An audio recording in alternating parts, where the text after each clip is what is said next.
அனைவருக்கும் வணக்கம்மா. இன்னைக்கு நம்ம ஒரு நல்ல பதிவு தான் போடுறோம். மறுபடியும் சொல்றேன். நான் போடுற ஒரு பதிவுமே உங்களுக்கு ரொம்ப ரொம்ப பயனுள்ளதா இருக்கும் அப்படின்னு நம்பிக்கையோட தான் போட்டுட்ருக்கேன். அதே போல தான் இப்போ போடுற பதிவும் ரொம்ப எளிமையான ஒரு பதிவு தான். இது நம்மளுடைய வாழ்க்கையில எவ்வளவு பிரச்சனை வந்தாலும் இது நம்மளுக்கு தடுத்து நிறுத்தும் அப்படிங்கிறதுக்காக தான் இந்த பதிவு நான் போடுறேன். இந்த இலைய பார்த்த உடனே உங்களுக்கு தெரிஞ்சிருக்கும். மாவிலை தாம்மா.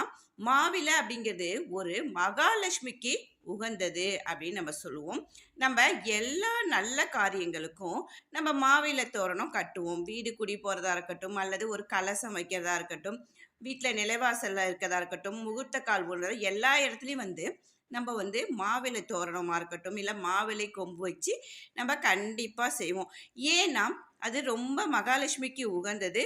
அது மட்டும் இல்லாம, அது ஒரு நல்ல ஒரு பாசிட்டிவ் எனர்ஜியை கொடுக்கக்கூடியது அப்படிங்கிறதுக்காக தான் நம்ம மாவிலையை நம் முன்னோர்கள் பயன்படுத்திட்டு வந்தாங்க.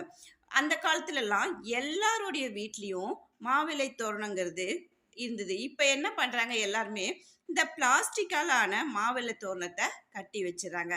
அது நமக்கு எந்தவித பலனும் கொடுக்காது, பயனும் கிடையாது.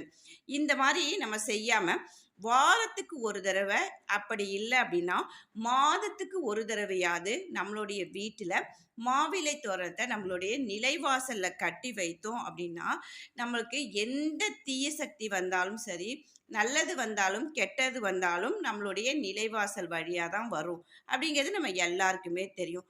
அப்படி இருக்கும்போது நம்ம இந்த நிலைவாசல்ல இந்த மாவிலை தோரணம் கட்டியிருந்தோம் அப்படின்னா தீய சக்திகள் நம்ம வீட்டுக்குள்ள நுழையவே நுழையாது.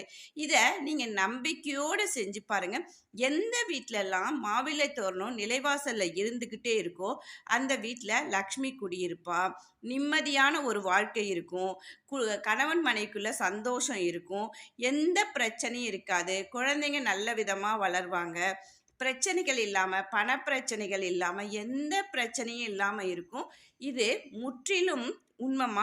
நீங்கள் நம்பிக்கையோடு செஞ்சு பாருங்க.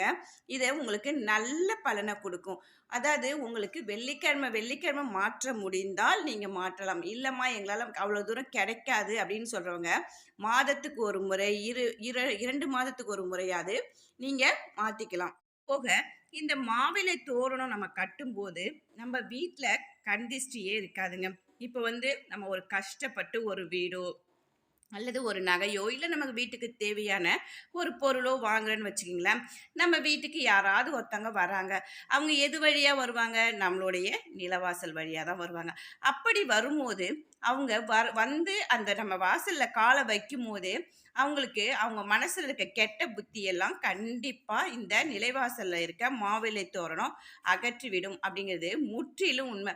நீங்கள் இதை செஞ்சு பார்த்துட்டு அதுக்கப்புறமா இதனுடைய பலனை பற்றி நீங்கள் சொல்லுங்கள். இதை ஒவ்வொரு வெள்ளிக்கிழமை முடிஞ்சால் செய்யுங்க. அதாவது இந்த மாவிலையை அதை நல்ல இலையாக பார்த்து எடுத்து அதுக்கு மஞ்சள் சந்தனம் இட்டு, எப்படி சில பேர்த்துக்கு மாவிலை தோரணம் கட்ட தெரிஞ்சா கட்டுங்க, அப்படி இல்லைம்மா எனக்கு கட்ட தெரியாதுன்னா சாதாரணமாக அந்த காம்பு இருக்குது பார்த்தீங்களா, அந்த காம்பில் ஒரு இலையாக தனித்தனியாக பிரிச்சுட்டு நம்ம நூல் வச்சு கட்டி நம்மளுடைய நிலைவாசலில் கட்டிடலாம், மஞ்சள் குங்குமம் வச்சு. இது செஞ்சிட்டே வரும்போது நமக்கு நல்ல பலனை கொடுக்கும். அது போக இந்த மாவிலை சீக்கிரமாக காயவே காயாது. நீங்கள் வேணால் பாருங்கள், மற்ற இலைகள் சீக்கிரமாக காஞ்சிரும். ஆனால் இந்த மாவிலை ரொம்ப நாளைக்கு பச்சையாகவே தான் இருக்கும். அப்படியே காஞ்சாலும் இந்த மாவிலையோடைய இருக்க சக்தி போகவே போகாது. இது நல்ல ஒரு பாசிட்டிவ் எனர்ஜியை கொடுக்கக்கூடியது. அதனால தான் இந்த பதிவு போடுறேன். இது ஒரு எளிமையான ஒரு விஷயந்தான். ஆனால் நம்ம இதை நம்மளுடைய வாழ்க்கையில் பயன்படுத்தாமல் போனதுனால இது நமக்கு சரியான ஒரு நல்ல பலனை கொடுக்காம போயிடுது. அதனால தான் இதை ஒரு முறையாவது பயன்படுத்தி பாருங்க. பயன்படுத்திட்டு அதனுடைய பலனை நீங்கள் சொல்லணும் அப்படிங்கிறதுக்காக தான் இந்த பதிவை நான் உங்களுக்கு போடுறேன். இந்த மாதிரி பதிவுகள் உங்களுக்கு பிடிச்சிருக்கு அப்படின்னு சொன்னால் என்னுடைய சேனலை சப்ஸ்கிரைப் பண்ணுங்கள். நீங்களும் வாழ்க்கையில் எல்லா வளமும் நலமும் பெற்று வாழணும்னு. வாழ்க வளமுடன்.